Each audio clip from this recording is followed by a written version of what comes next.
services as we always do with some words here from Pastor Sumo Sato. Let's pray and ask the Lord's blessing on this day.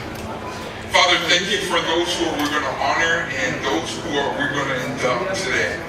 We thank you for their lives and the legacies that they have and leave behind. And we ask, Lord, as we come together and celebrate that today, we ask, Lord, we thank you first of all for this beautiful day that you have made.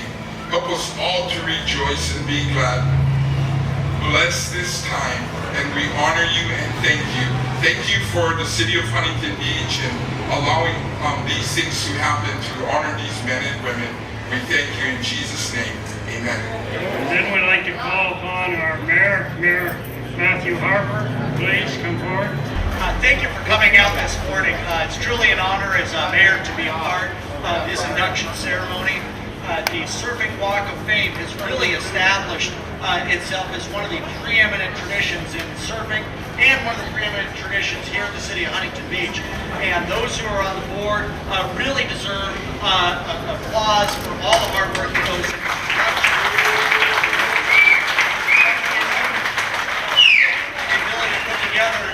this great monument to surfing here in the city of Huntington Beach.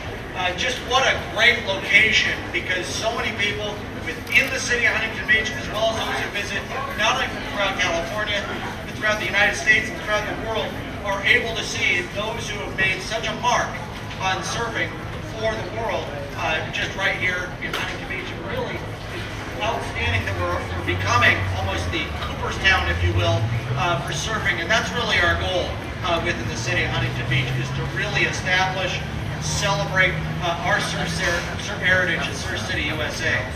And so it's my honor to be able to welcome, but it's also especially my honor to make a presentation that's very special for us here in the city of Huntington Beach. Our former mayor, Don McAllister, if I can call you up here.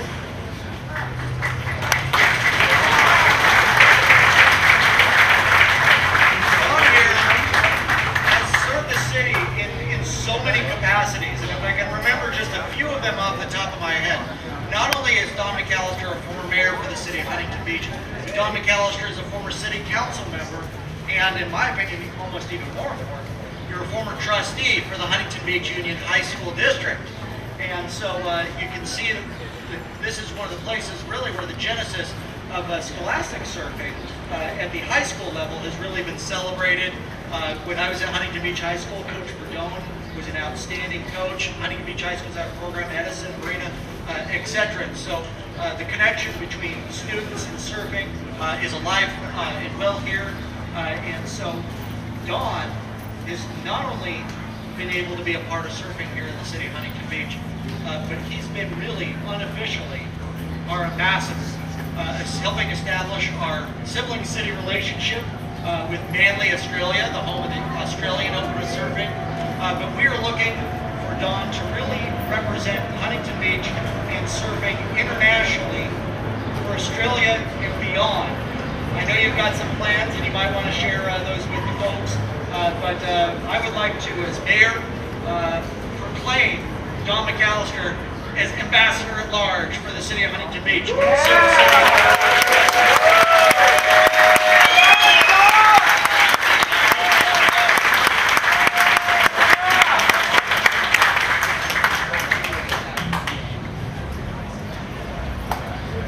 Thank you very much, Matt. That's a great honor, and I will wear it well. Thank you very much.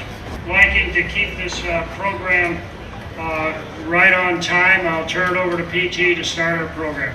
PT. Good morning, everybody. You know, Don McAllister and I have been doing this for 21 years, and I don't undervalue the privilege of getting up here every year and inducting these individuals into the Surfing Walk of Fame.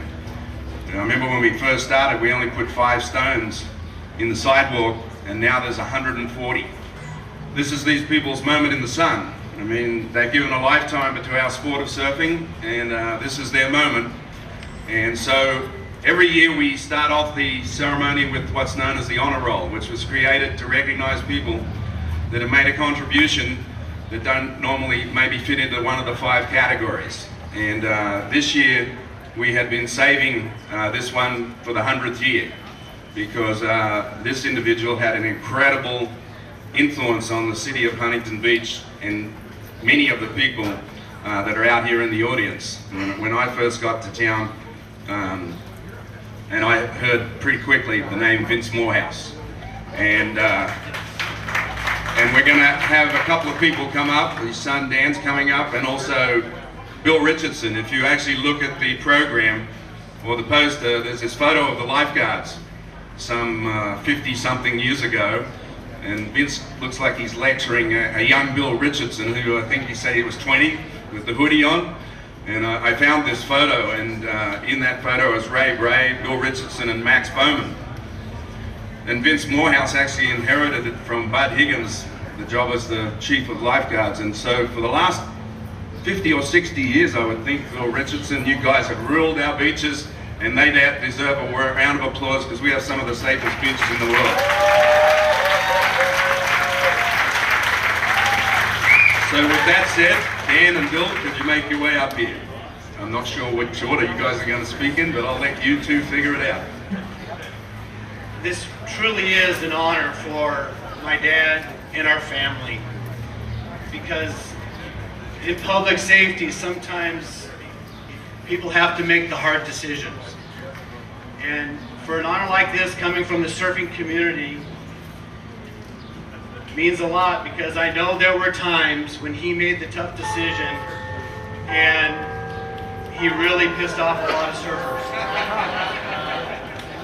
And a couple of those instances would be one, I think in the early 60s, when he tried to get the competitors of the US Open Surfing Championship to wear these god-ugly orange helmets.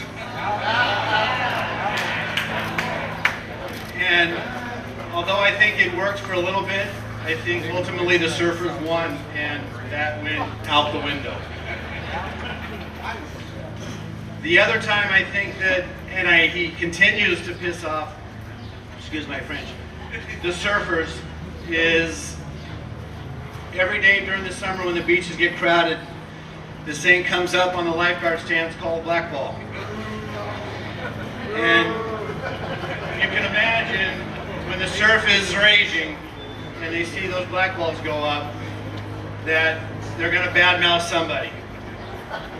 So for him to get this honor, knowing that he's upsetting a lot of surfers, means a lot. So on behalf of the family and myself, thank you very much to the surfing community for honoring my dad.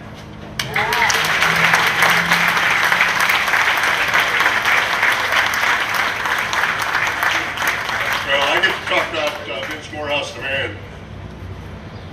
Vince was a dynamic leader. I mean, obviously, because they promoted him from lifeguard chief all the way up through to community services director. And when you take a lifeguard, put him in charge of libraries, recreation parks, beaches, parking. And I think one time they were running it for city manager, but that didn't work out.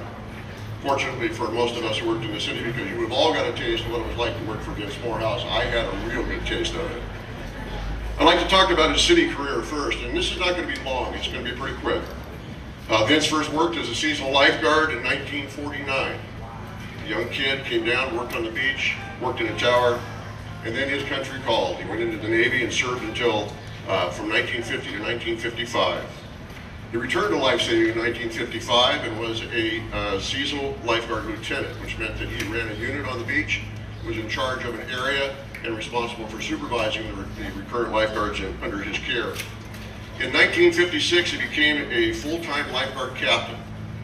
Now that meant that he was in charge basically of the operation. Bud Higgins was the chief at the time, and Bud was starting to decline in age. He'd already had 2 heart attacks. I treated him 3 times on the beach with CPR.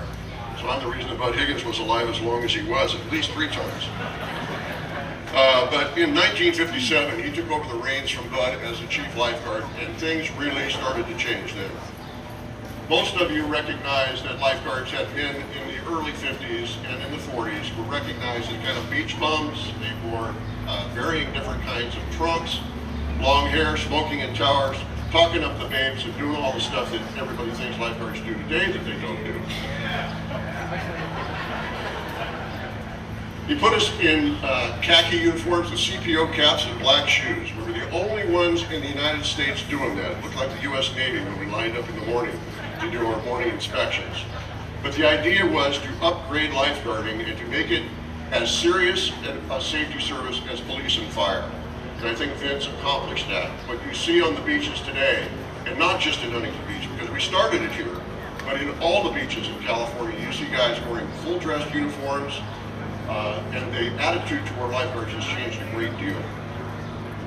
In 1967, he changed his title to, or the city changed his title to Director of Harbors and Beaches, and that was because of the growth in Huntington Harbor. You don't remember what it was like. I mean, you could buy a house, and you got a 1967 Ford Mustang when you bought a house in Huntington Harbor. Where is that thing going on today? I'd like to do that. In 1979, he changed his title once again and became the Community Service Director with oversight of beach, parks, recreation, and library operations. His tenure with the city spanned decades, 3 decades, 35 years with the city. Now I'd like to talk about his Life-Saving Association career. Not many of you know that he was one of the founding fathers, one of the 4 group who started the Lifeguard Association in 1963. They met in Long Beach. There were 5 agencies: LA County, Long Beach, Huntington Beach, Newport Beach, and Santa Monica.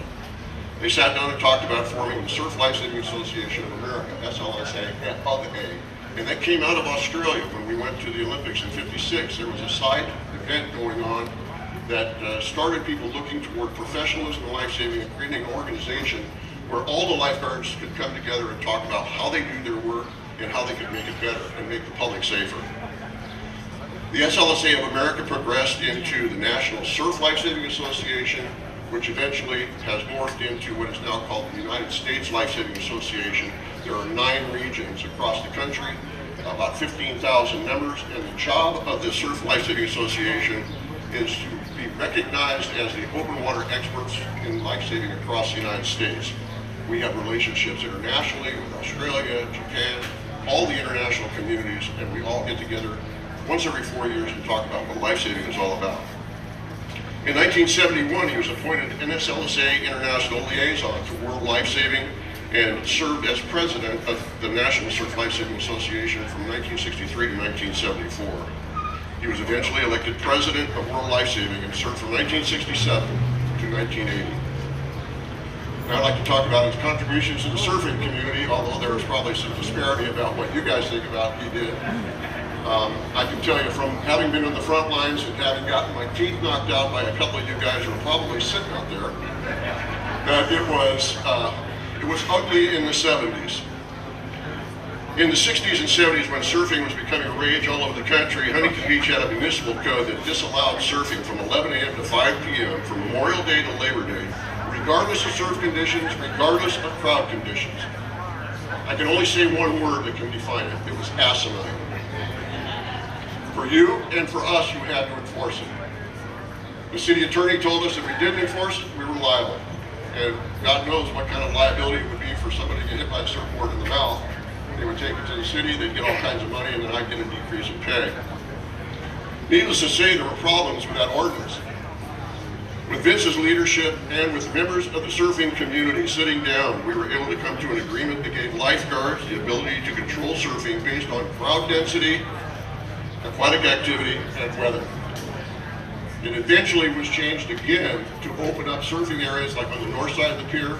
Predominantly the north side has a mixed use ability, but sometimes it gets so crowded now because of the build out of all the condos and stuff that there is occasionally black hole goes up over there. But there are areas in Huntington Beach where there is surfing all year round, daily, all day.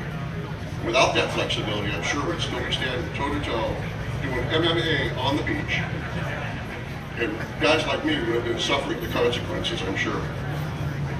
That point of leadership has allowed lifeguards and surfers to become far less adversarial and help make Huntington Beach what is recognized as Surf City, USA today. I am extremely proud to introduce Vincent G. Morehouse as an inductee into the Surfing Walk of Fame. Thank you.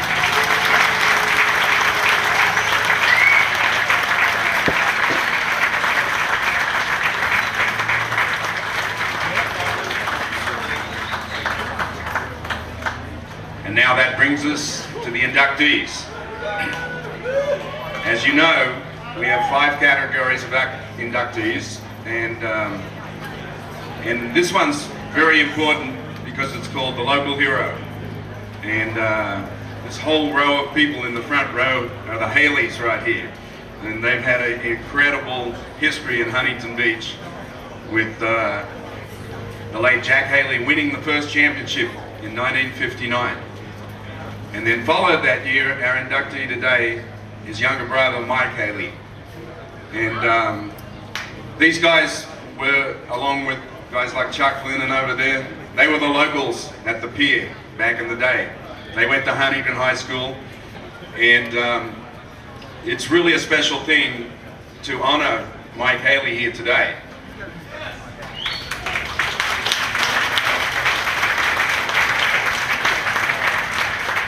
And we're very honored to have all of the family, and especially honored to have Mike's mom. Well, to say I'm nervous, that's most of all. But really, this is such a privilege, and I'm so proud. Almost all my family is here. And you know, when Jack won, surfing was a bad word. They were never going to amount to nothing. And this, anyhow, and because Jack won the first year and Michael won the second year, I've always said that I was going to win this next time. Well, I'm only 67 now, so I'm still working on it. Thank you.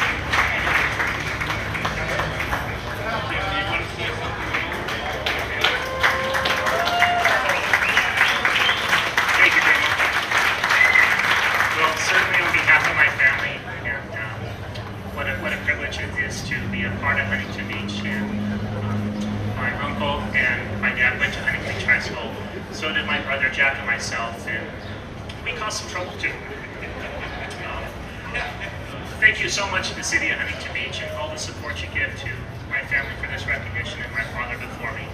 And it's been just a great time. As a side additional note, you may or may not know that our family has Captain Jack's Restaurant that has just been annexed by the city of Huntington Beach. And we're real proud of that.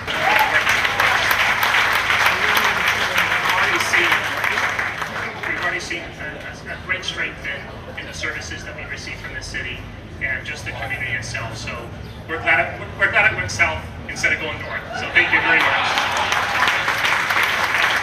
Aloha. I have to say, I went to Huntington Beach High School also.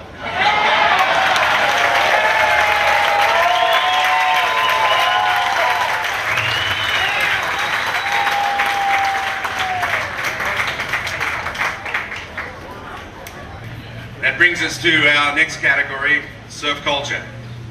And our inductee for surf culture has had an incredible influence on not only our surf culture, but art direction as a whole. If you look at your program, you'll see like he's holding the Beatles cover. He did Exile on Main Street with the Rolling Stones. Can you imagine hanging out with the Stones in 1972? It's the one that John's here today, right? And John has been around after he graduated from art college. He was an art director for the surf magazines, and he's kept his hand at that all through the years. Even when I was associate publisher with Bob McDonough, we did a couple of covers with John, legendary one with Tom Curran on the cover that John art directed. And so he's kept his hand in amongst us all the time. And of course this year, it's the 50th anniversary of Endless Summer, and probably everyone out there at one time or another has had that poster on their wall. And they've probably put it up again, and you probably bought one of those ones again this year with all these celebrations we've had. And there's no doubt that our inductee today for surf culture deserves that award because of that Endless Summer poster. And I would like to bring up Mr. John Van Hammersveld.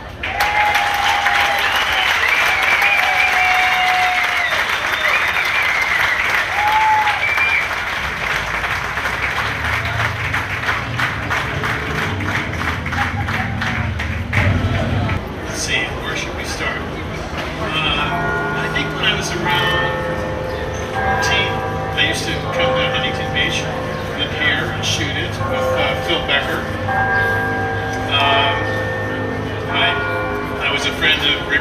influence that he got me involved with Joe and Severson at Surfer Magazine.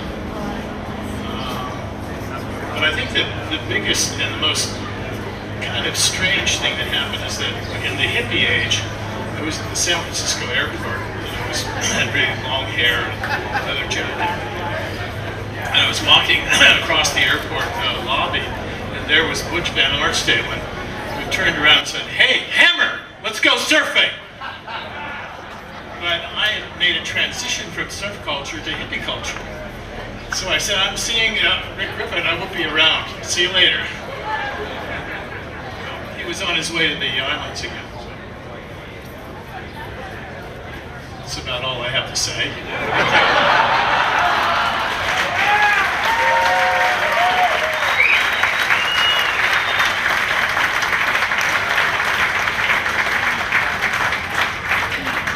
He can tell you some other stories, let me tell you, I've heard them. When you've done record covers for groups like the Stones and the Beatles in the 60s, there's some stories, let me tell you. And that brings us to Surf Pioneer. And the next gentleman I've known for a long, long time, and I probably wouldn't be the world surfing champion if it wasn't for the contributions of Randy Rarick. Because it was Randy Rarick. Fred Hemmings had the idea to start professional surfing as an organization, but it was Randy that convinced him to do it with the rating system that the Aussies had kind of figured out this was the way to do it, from Formula One racing and WCT tennis. And we'd actually penciled together a rating in South Africa that year in 1976. Randy was listening to what Ian Cairns and I were doing in Australia with the Australian Professional Surfing Association, and he took back to Fred, and Fred said, "Well, we'll use that system, and we're going to back count the contests," and as a result, I ended up being the first world professional champion. And I have to thank Randy Rarick for that. But before that, and then of course, he became, maybe he's traveled to more surf countries and surf spots than any one of us. He's been going on travels. I mean, I only learned at this gathering that he had gone to Australia in '68. I didn't know that. I thought the first time he'd gone was in 1970. But he's still going on those kinds of travels. And he's dragging his wife Jackie to some of them, I know. And so it's my great honor to bring up Randy Rarick as our surf pioneer for 2014.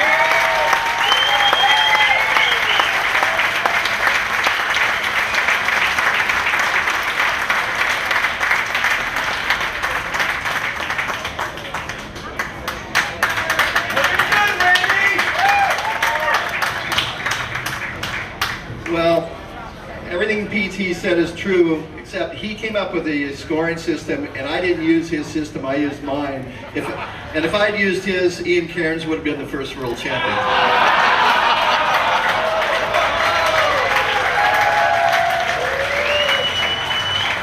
So PT, you owe me. Actually, I came to California when I was 50 years ago, and I surfed here at Huntington Beach, and that was the first for being a Howley kid from Hawaii, and coming over to California was like, wow, this is what the surfing world's all about. And so I surfed out here 50 years ago. 40 years ago I came here and competed in the US Open and wore one of those hideous orange helmets.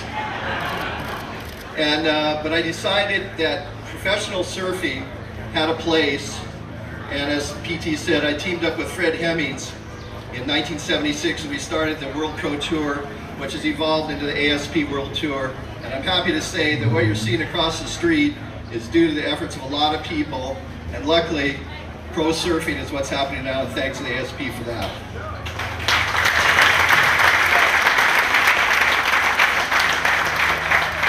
"30 years ago, Fred Hemmings and myself started the Triple Crown of Surfing in Hawaii, which has grown to be the biggest, probably tour within a tour, and the Triple Crown champion in Hawaii, always right behind the world champion, is something that all surfers aspire for.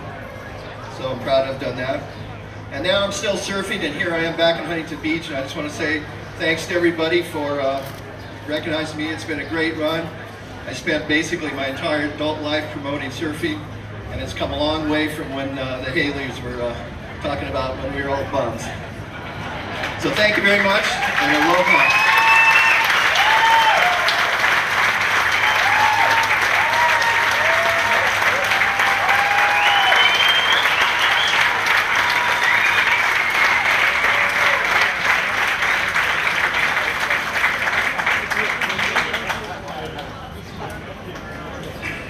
Well, this next one's very, very special for me because it's from my home area. And our Surfing Woman of the Year, I've known since I was just riding my first waves at Rainbow Bay. But before I say any more about my great friend Phyllis, I would also like to recognize Nancy Emerson right here that brought Phyllis over.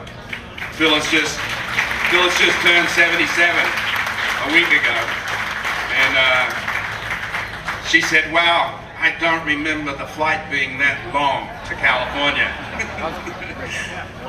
But when I was first getting going in surfing in 67, 68, Phyllis had already been the first ISA world champion. And